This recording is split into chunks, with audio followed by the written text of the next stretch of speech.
Hello friends, welcome to my channel exploring economics.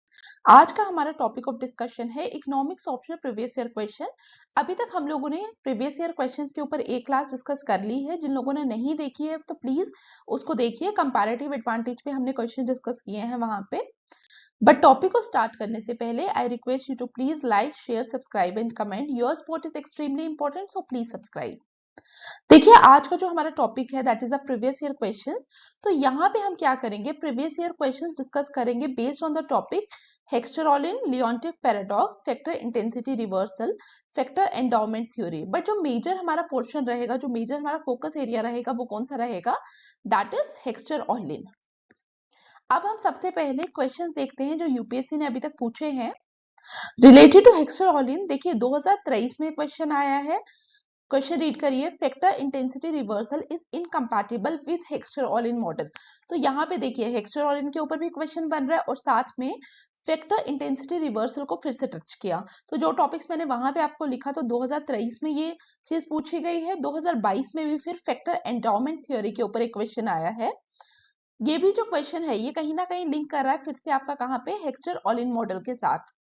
फिर third question देखिए 2013 में भी यूपीएससी ने क्या पूछा है, what are the key conclusions of the Heckscher Ohlin model of international trade, under what assumptions are these conclusion arrived at. तो यहाँ पे फिर से हम कहेंगे कि हेक्स्चर-ओलिन जो है वो फिर से इंपॉर्टेंट है हमारे लिए। और lastly, does the Heckscher Ohlin theorem withstand the factor intensity reversal test, in this context state the relevance of Leontief paradox. और यहाँ पे एक और क्वेश्चन इसी के ऊपर पूछा गया है, रीड इट। 2007 में क्वेश्चन क्या आया है, Heckscher Ohlin model does not invalidate the classical theory of comparative cost. तो यहाँ पे देखिए ये क्वेश्चन जो है हेक्स्चर-ओलिन और कंपैरेटिव कॉस्ट, कंपैरेटिव एडवांटेज का जो टॉपिक है उन दोनों को लिंक करके यूपीएससी में एग्जामिनर ने आप लोगों से डिमांड किया, but rather powerfully supplements it substantiate the answer. तो यहाँ पे हम लोगों को ये पता चल रहा है यहाँ से कि हेक्स्चर-ओलिन का जो टॉपिक है दैट इज इंपॉर्टेंट।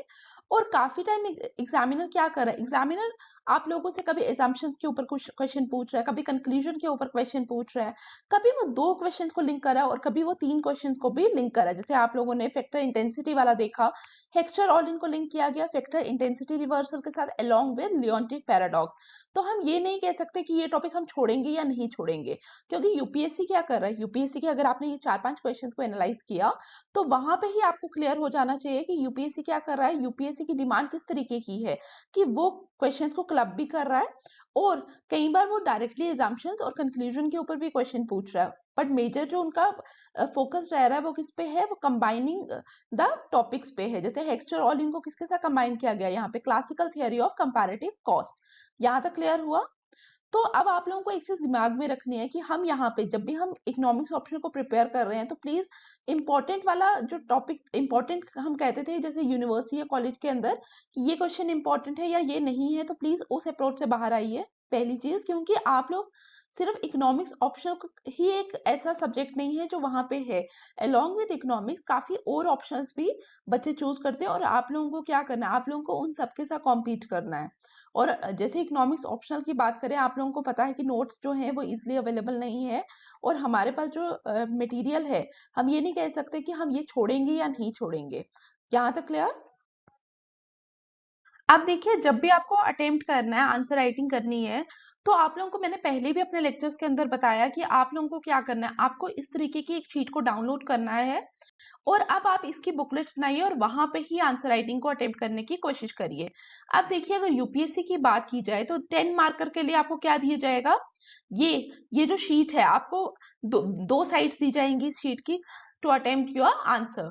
अगर हम 15 मार्कर की बात करें या 20 मार्कर की बात करें तो 15 या 20 मार्कर के लिए आपको क्या दी जाती है, 15 मार्कर के लिए आपको 3 साइड दिए जाएंगे इसी पेपर के, तो 3 साइड्स ऑफ दिस पेपर। और 20 मार्कर के लिए बात की जाए तो मैक्सिमम मोस्टली आपको 3 साइड्स ही दी जाती है, कहीं पर 4 भी हो सकती है। ठीक है, तो यहाँ पे आप लोगों को ध्यान रखना है कि जो आपका आंसर है आपको जितना मर्जी आता हो, इट डजेंट मैटर, तो आपको यहीं पे अटेम्प्ट करना है, क्योंकि आपको मैंने पहले भी बताया यहाँ पे क्वेश्चन लिखा गया होगा और फर्दर आपके पास स्पेस दी जाएगी, आपको उसी के अंदर अपना आंसर जो है वो अटेम्प्ट करना है। क्लियर। अब हम अपने फर्स्ट क्वेश्चन की तरफ मूव करते हैं। मैंने ये हेक्सरॉलिन में से सबसे बेसिक क्वेश्चन उठाया है, जहां पे वो क्या कर रहा है, जहां पे एग्जामिनर की क्या डिमांड है, read it. What are the key conclusions of the Heckscher Ohlin model of international trade, under what assumptions are these conclusion arrived at. तो यहाँ पे देखिए, यहाँ पे जो कीवर्ड्स है दैट इज द हेक्सरॉलिन, फिर की कंक्लूजन की बात की जा रही है, एंड लास्टली एजम्पशंस की बात की जा रही है।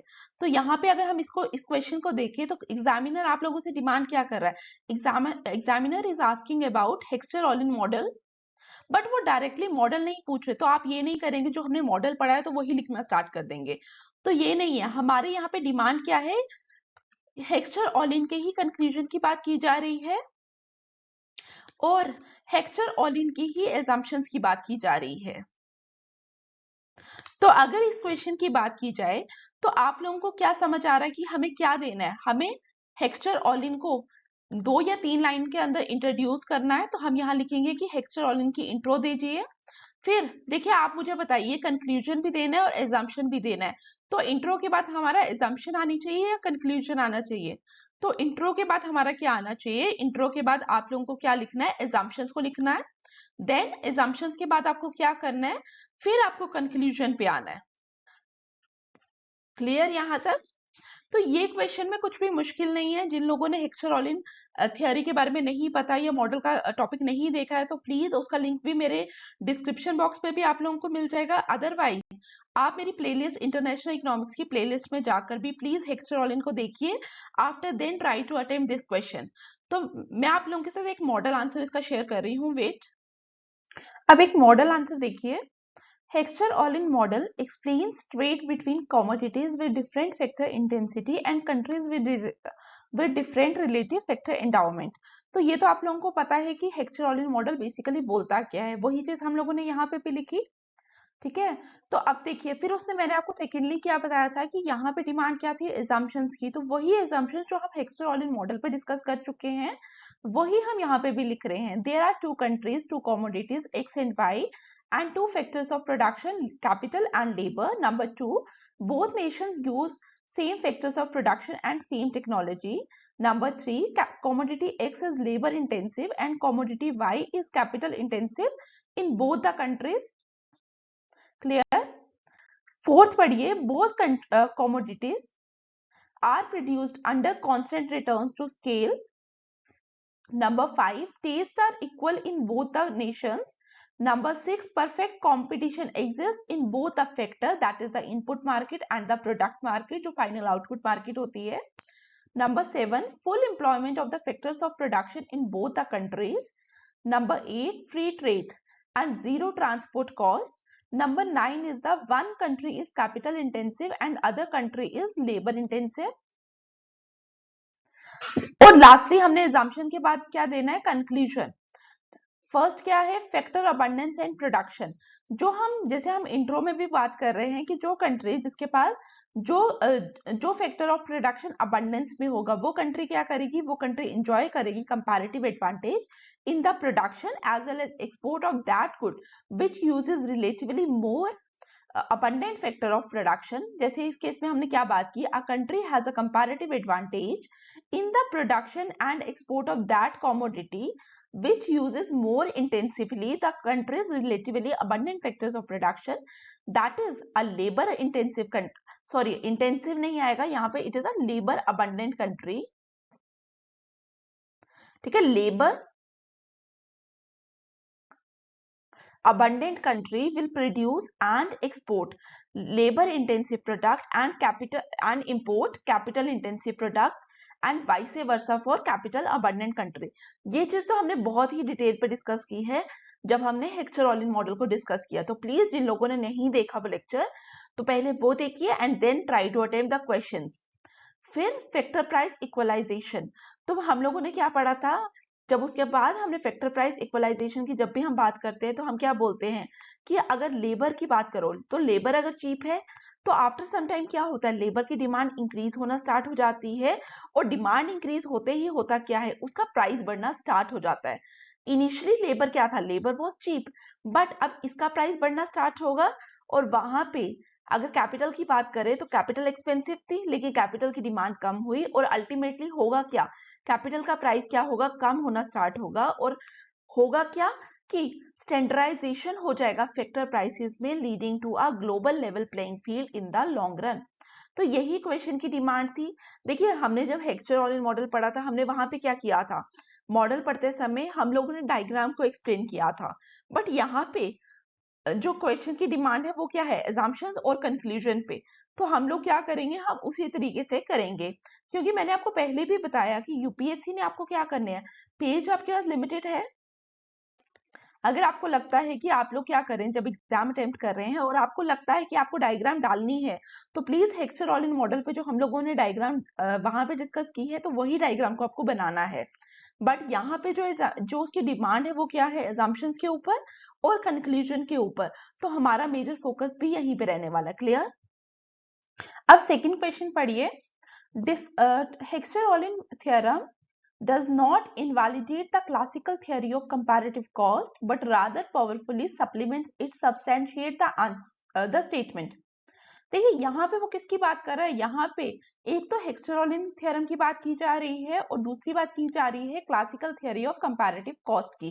Classical theory of comparative cost क्या है, it is the classical theory of comparative advantage.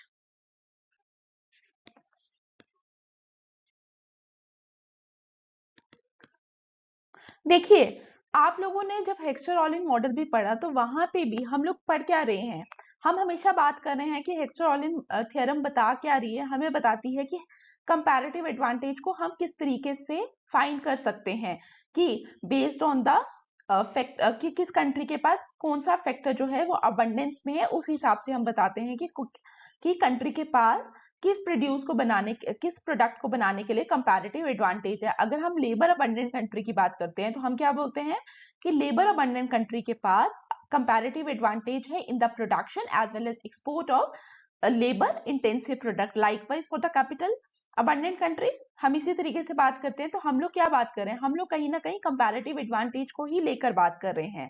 तो अगर आप लोग ध्यान से देखिए, ऑल्दो हम लोग बोलते हैं कि हेक्स्टर-ऑलिन ने क्या किया, क्लासिकल थ्योरी को क्रिटिसाइज किया और अपनी फर्दर एक रिफाइंड थ्योरी थी, बट अगर आप ध्यान से देखिए उन्होंने भी बात की किसकी, कंपैरेटिव एडवांटेज की। Classicals always talk about the comparative advantage.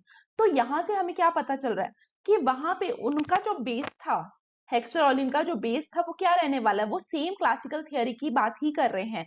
तो यहाँ पे क्वेश्चन की यही डिमांड है। क्वेश्चन क्या कह रहा है कि हेक्स्टर-ऑलिन थ्योरम डज नॉट इनवैलिडेट, वो ये नहीं बोल रहे कि हेक्स्टर-ऑलिन, उन्होंने क्वेश्चन एग्जामिनर आपसे क्या पूछ रहा है कि हेक्स्टर-ऑलिन थ्योरम जो है वो क्रिटिसाइज नहीं करता, वो ये नहीं बोलता कि क्लासिकल थ्योरी जो है दैट इज वेग।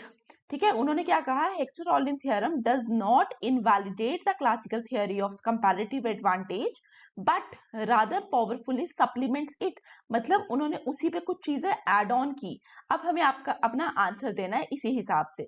तो हम लोग क्या करेंगे, हम लोग पहले बताएंगे कि कंपैरेटिव एडवांटेज की बात की जाएगी।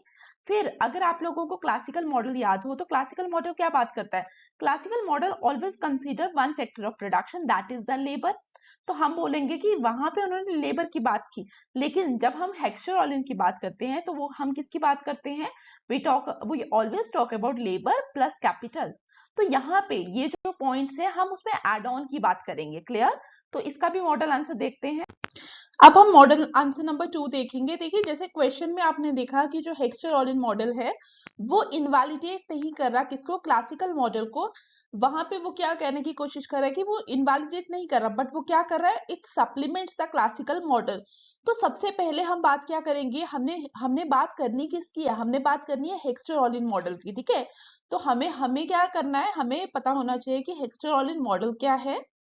फिर हम क्या करेंगे, हम इन ब्रीफ हेक्स्टर-ऑलिन मॉडल को डिफाइन करेंगे कि what do you mean by that, by Heckscher Ohlin model. कि हेक्स्टर-ऑलिन मॉडल जो है वो हमें बताने की कोशिश क्या कर रहा है। तो read it. Heckscher Ohlin model argues that a country has a comparative advantage in the production and exports of that commodity which uses more intensively the country's relatively abundant factors of production. That is, a labor abundant country will produce and export labor intensive product, and capital abundant country will produce and export capital intensive product. तो यहां तक तो आप लोगों को पता है। उसके बाद उसकी डिमांड क्या है कि how Heckscher Ohlin model supplements classical theory. तो जिन लोगों ने अभी क्लासिकल थ्योरी के ऊपर मॉडल के ऊपर लेसन नहीं देखा, तो प्लीज आई रिक्वेस्ट कि क्लासिकल मॉडल को देख लीजिए। तो इसका लिंक भी आप लोगों को मैं कार्ड में भी दे दूंगी, अदरवाइज आप मेरी इंटरनेशनल इकोनॉमिक्स की प्लेलिस्ट में जाकर कंपैरेटिव एडवांटेज वाला जो टॉपिक है प्लीज उसको देखिए, एंड देन आप लोगों को ये क्वेश्चन समझना ज्यादा आसान हो जाएगा। तो जिन लोगों ने कंपैरेटिव एडवांटेज देखा उनको उनको पता है, सॉरी, जिन लोगों ने क्लासिकल मॉडल देखा है तो उन लोगों को क्या पता है कि रिकार्डो ने हमेशा बात की कि कंपैरेटिव एडवांटेज के बेसिस पे ट्रेड होता है। उन्होंने कंपैरेटिव एडवांटेज की टर्म को यूज किया, बट उन्होंने ये नहीं बताया कि how to get the comparative advantage. तो फर्स्ट पॉइंट में हमने यही लिखा है, classical model used the comparative advantage but did not explain it.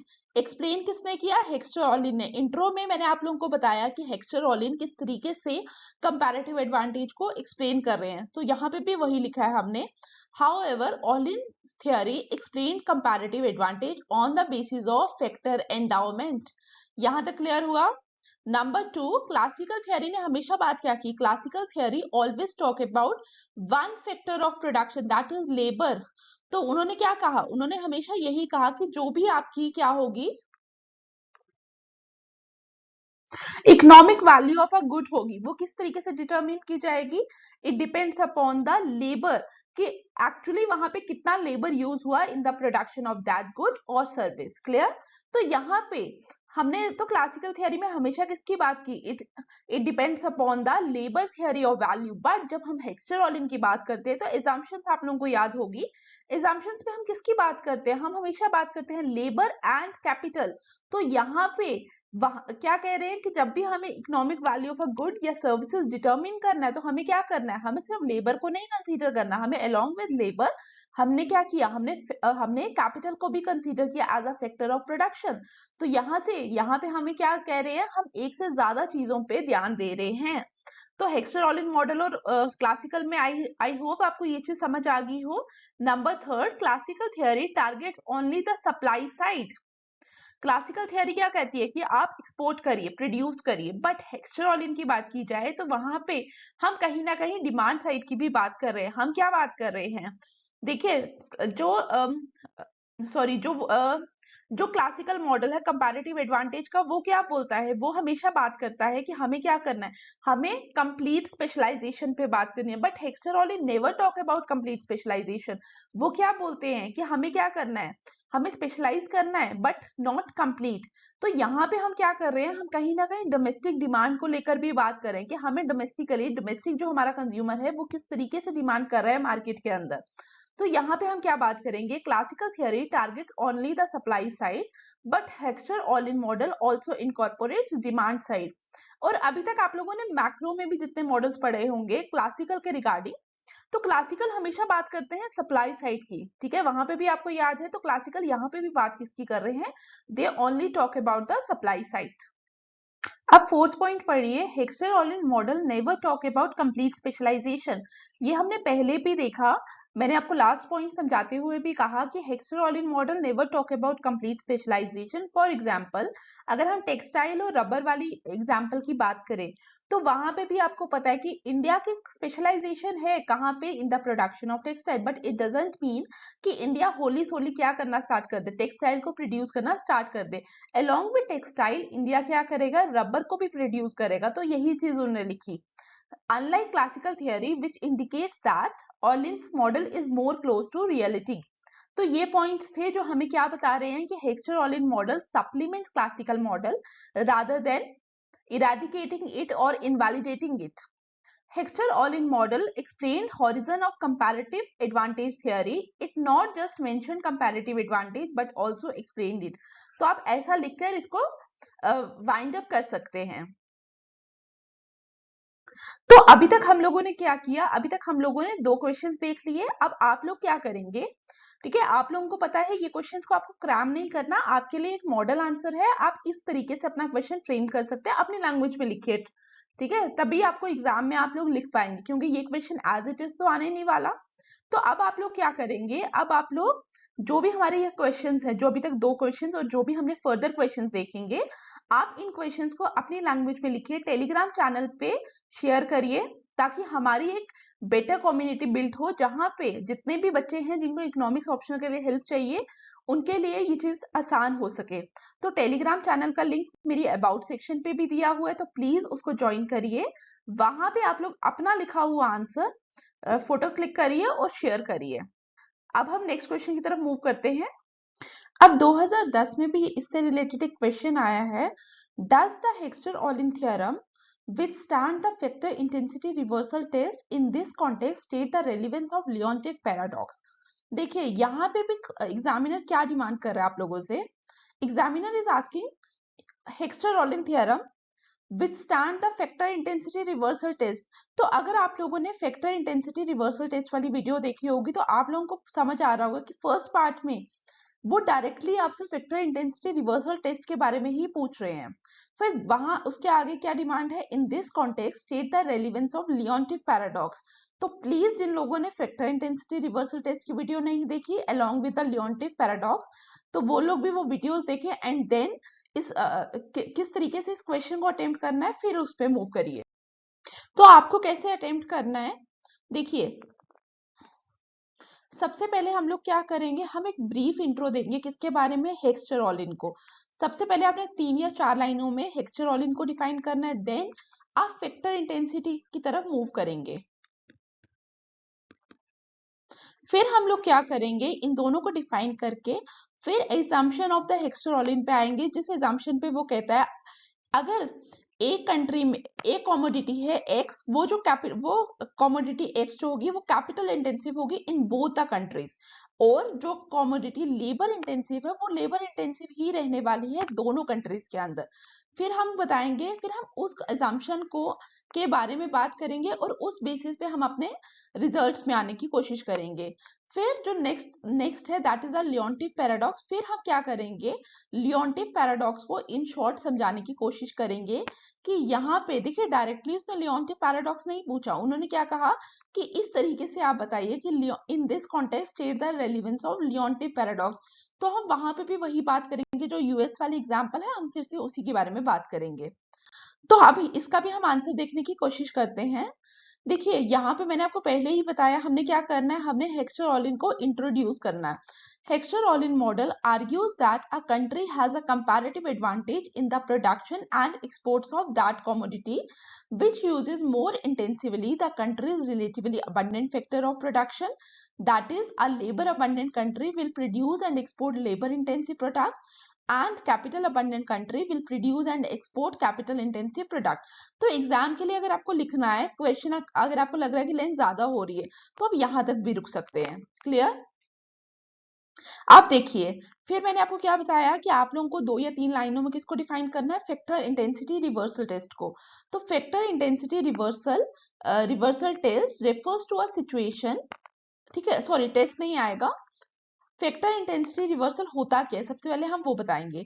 Factor intensity reversal refers to a situation where a given commodity is labour intensive in the labour abundant country and capital intensive in the capital abundant country. ठीक है, क्योंकि हम लोगों को पता है कि अगर जैसे हेक्स्टर-ओलिन क्या बोल रहा है, हेक्स्टर-ओलिन बोल रहा है कि अगर एक कमोडिटी है X, X is labour abundant in both the countries, और अगर Y कमोडिटी की बात करें, अगर Y is a capital intensive commodity, then Y is capital intensive in both the countries.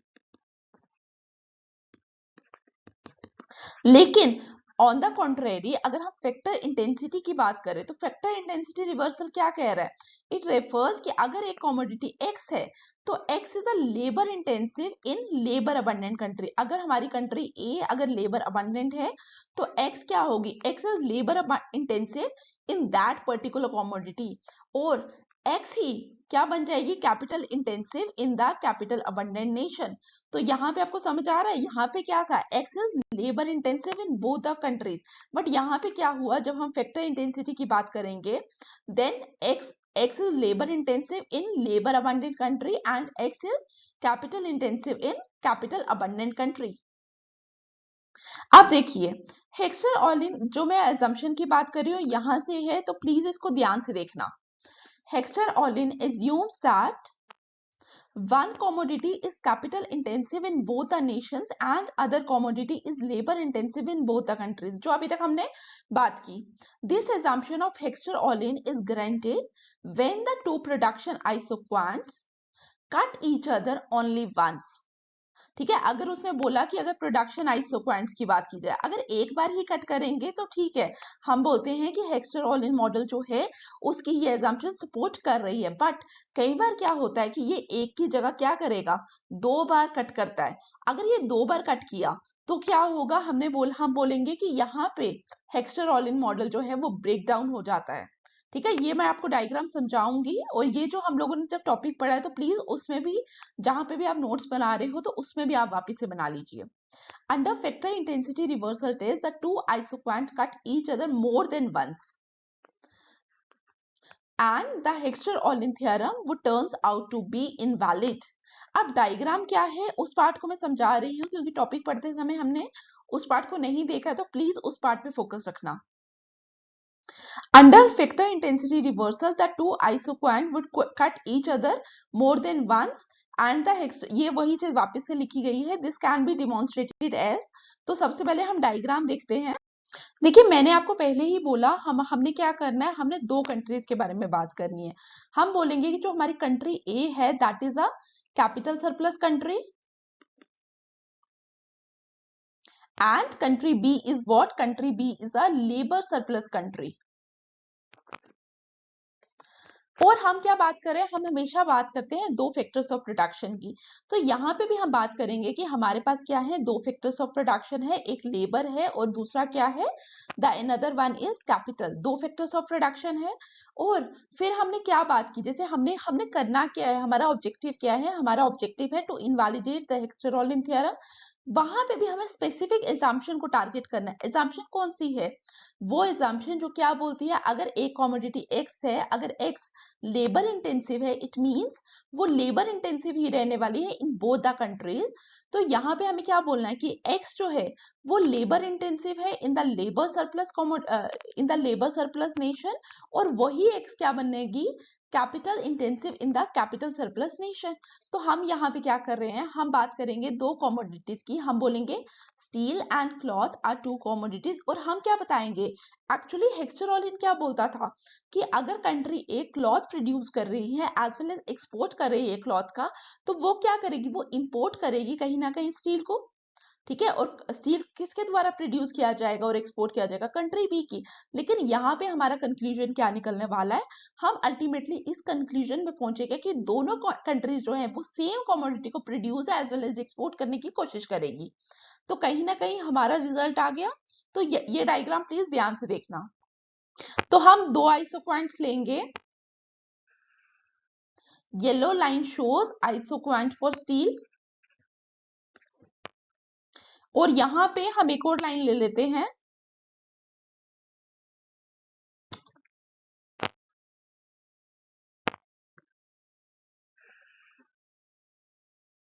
ठीक है, this is the isoquant for cloth.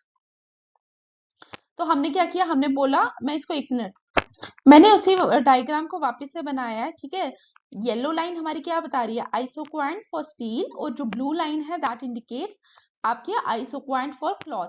तो यहाँ पे हम क्या करेंगे, हम P not factor price ratio show करेंगे, किसके लिए, for country A. P not ये टेंजेंट है. ठीक है, यहाँ पे आपको शायद नहीं दिख रहा है, तो प्लीज आप लोग जब बनाएंगे तो टेंजेंट लाइन है ये. और P1 is what, P1 is factor price ratio for country B. यहां तक क्लियर हुआ. तो हम किसकी बात करेंगे, हम सबसे पहले बात करेंगे कैपिटल सरप्लस कंट्री की.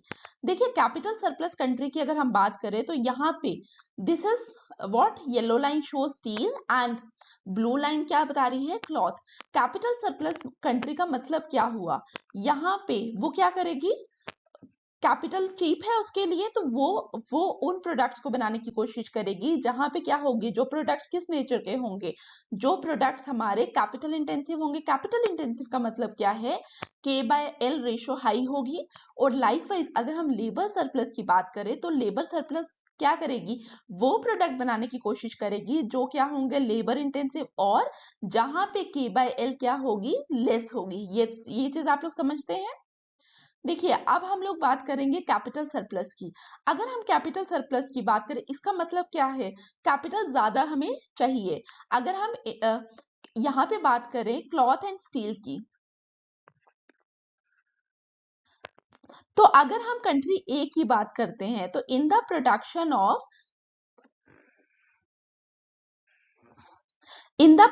Of steel as well as cloth, यहाँ पे क्या हो रहा है, कैपिटल तो सेम यूज हो रही है, इसको मार्क कर लीजिए। ठीक है, capital is same, BD is equal to CE, same amount of capital is use. But फर्क कहाँ पे आ रहा है, फर्क आ रहा है इन द लेबर कितनी, अगर हम स्टील की बात करें, स्टील में कितनी लेबर यूज हो रही है, स्टील में यूज हो रही है AC अमाउंट ऑफ लेबर, और क्लॉथ में आपकी कितनी यूज हो रही है, AB अमाउंट ऑफ लेबर। तो अगर आप यहाँ पे ध्यान से देखिए, हमारे पास क्लॉथ में AB हो रही है, लेकिन स्टील में कितनी हो रही है, AC। तो एक्स्ट्रा कितनी हो रही है, हम यहाँ पे लिख सकते हैं AB प्लस BC।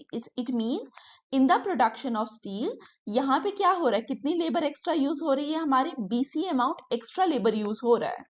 तो यहाँ पे देखिए, जब same amount of capital use हो रहा है बट एक्स्ट्रा लेबर यूज हो रही है, और कैपिटल तो हमारी चीप थी इन द कैपिटल सरप्लस कंट्री, तो आप लोग मुझे बताइए कि क्या करना चाहिए कंट्री ए को, क्या कंट्री ए को स्टील प्रोड्यूस करना चाहिए या क्लॉथ करना चाहिए। तो आंसर शुड बी कि कंट्री ए को क्या करना चाहिए, क्लॉथ प्रोड्यूस करना चाहिए। तो हम यहाँ पे क्या बोलेंगे कि country A should specialize in the production as well as exports of cloth. तो कंट्री ए के लिए मैं यहाँ पे लिख देती हूँ कि कंट्री ए क्या करने वाली है, कंट्री ए क्लॉथ प्रोड्यूस करेगी। अब हम कंट्री बी का केस देखेंगे। अगर हम कंट्री बी की बात करें तो कंट्री बी क्या कर रही है, इसको भी हम मार्क कर लेते हैं। देखिए यहाँ पे अगर स्टील और क्लॉथ की बात की जाए तो यहाँ पे देखिए same amount of labour, FH is equal to GH, parallel line है, तो हम कहेंगे कि same amount of labour is use in the production of steel and cloth in case of country B. But what about capital, capital को भी तो हमें देखना है, क्योंकि दोनों यूज हो रहे हैं ना factors of production. In the production of steel कितना कैपिटल यूज हो रहा है, it is HI। But in the production of cloth कितनी कैपिटल यूज हो रही है, JI। तो HI कितना एक्स्ट्रा हो रहा है, JH। तो HI को हम कैसे लिख सकते हैं, JI प्लस JH। तो यहाँ पे हमें क्या देखने को मिला, इन द प्रोडक्शन ऑफ स्टील ज्यादा कैपिटल यूज हो रही है, बट लेबर क्या हो रही है, लेबर सेम यूज हो रही है। और हमें क्या था, लेबर सरप्लस कंट्री थी, तो हमें क्या करना है, हमें वो प्रोडक्ट बनाना है जहां पे कैपिटल कम यूज हो, लेकिन कैपिटल कम कहाँ पे यूज होगी, in the production of cloth. तो कंट्री बी भी क्या करेगी, country B also produces cloth. तो हमें क्या देखने को मिला, हमें देखने को बेसिकली मिल रहा है कि दोनों कंट्रीज क्या कर रही हैं, क्लॉथ को ही बनाने की कोशिश कर रही है, rather than producing one country producing steel and one country producing cloth. हमें क्या देखने को मिला, रिजल्ट क्या है हमारे पास रिजल्ट है कि दोनों कंट्रीज क्या कर रही हैं, क्लॉथ की मैन्युफैक्चरिंग की तरफ जा रही है। बट हेक्स्चर समझ आया कि हेक्स्चर का रिजल्ट किस तरीके से इनवैलिडेट हुआ। तो ये डायग्राम आपको बनानी है। तो in the diagram, country A is a capital surplus country and it should specialize in the production and export of cloth. And country B is a labor surplus country and so it should specialize in the production as well as exports of cloth. In the case of factor intensity reversal we saw above, both the countries produce and export the same commodity, that is cloth. capital intensive for country A and labor intensive for country B. This type of production is contrary to what happen in case of Hexter-Ohlin model. Thus, we can say that the Hexter-Ohlin model does not withstand the factor intensity reversal test. तो यही चीज तो हमें बतानी थी. तो आप लोगों को समझ आया हमें किस तरीके से अटेम्प्ट करना है. आपको क्या करना है, आपको सिर्फ उस एक एग्जाम्पशन को इनवैलिडेट करना था. और कैसे करना है, तो डायग्राम. तो प्लीज डायग्राम को इनकॉर्पोरेट करिए. जब हमने वो लेक्चर पढ़ा तो वहां पे भी जब आपने नोट्स बनाए हैं तो उस वहां पे भी आप इस डायग्राम को प्लीज इनकॉर्पोरेट करिए, ऐड कर लीजिए. तो यहां तक आप लोगों को समझ आया. अब लास्ट पार्ट क्या था इसका, लियोन्टिफ पैराडॉक्स की बात करनी थी. हमें रेलिवेंस बताना था इस कॉन्टेक्स्ट में लियोन्टिफ पैराडॉक्स का. तो लियोन्टिफ पैराडॉक्स के अकॉर्डिंग था क्या, अगर आप लोगों ने इंपेरिकल एविडेंस वाला चैप्टर देखा होगा उसका भी लिंक मैं आपको प्रोवाइड कर दूंगी. तो वहां पे आप लोगों को पता है कि हम लोग किसकी बात करते हैं, कि लियोन्टिफ ने क्या बोला था. लियोन्टिफ ने कहा कि यूएस जो था हमारा, यूएस क्या था, यूएस कैपिटल सरप्लस कंट्री है. तो यूएस के जो एक्सपोर्ट्स हैं वो क्या होने चाहिए, वो कैपिटल इंटेंसिव गुड्स के होने चाहिए. बट हमें वहां पे देखने को क्या मिला, लियोन्टिफ की स्टडीज के थ्रू हमने वहां पे देखा कि यूएस के जो एक्सपोर्ट्स थे उसमें काफी ज्यादा पोर्शन किसका था, लेबर इंटेंसिव प्रोडक्ट्स का था. तो वहां पे भी हमें क्या देखने को मिला कि इट इनवैलिडेट्स हेक्स्टर-ओलिन थ्योरम. और साथ में हमें हम क्या कह सकते हैं कि वहां पे क्या हो रहा है, it supports factor intensity reversal. अब जो ये पार्ट है ये चीज आप लोग खुद लिखेंगे अपने लिए, 2 या 3 लाइन्स ही बनेगी. तो please do it yourself and share it. तो ये वाला क्वेश्चन भी हमारा कंप्लीट हो गया. नेक्स्ट क्वेश्चन की तरफ मूव करते हैं. अब ये क्वेश्चन रीड करिए. Factor intensity reversal is incompatible with Heckscher Ohlin model.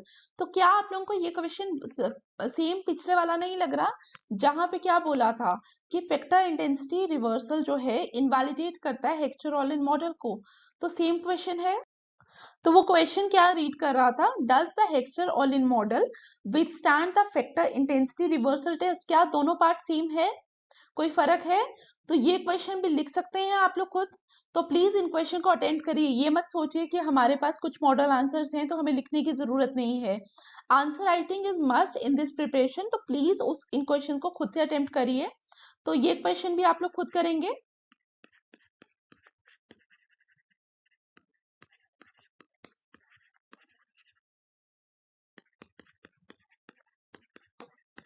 और टेलीग्राम का लिंक मेरी अबाउट सेक्शन पे भी मिल जाएगा. और जो कम्युनिटी पोस्ट है वहां पे भी मैंने इसका लिंक शेयर किया हुआ है. तो प्लीज वहां पे शेयर करिए. अदरवाइज भी मैं कमेंट बॉक्स पे भी इसका लिंक आपको पिन कर दूंगी. तो प्लीज वहां पे भी शेयर कर सकते हैं. अब आज की क्लास का जो हमारा लास्ट क्वेश्चन है दैट इज 2022 में आप लोगों से पूछा गया है. क्वेश्चन क्या है, discuss the factor endowment theory of trade in terms of abundance in factor prices and factor abundance. तो यहाँ पे बेसिकली आप लोगों से डिमांड क्या कर रहा है एग्जामिनर, फैक्टर अबंडेंस की बात कर रहे हैं. That is the physical criteria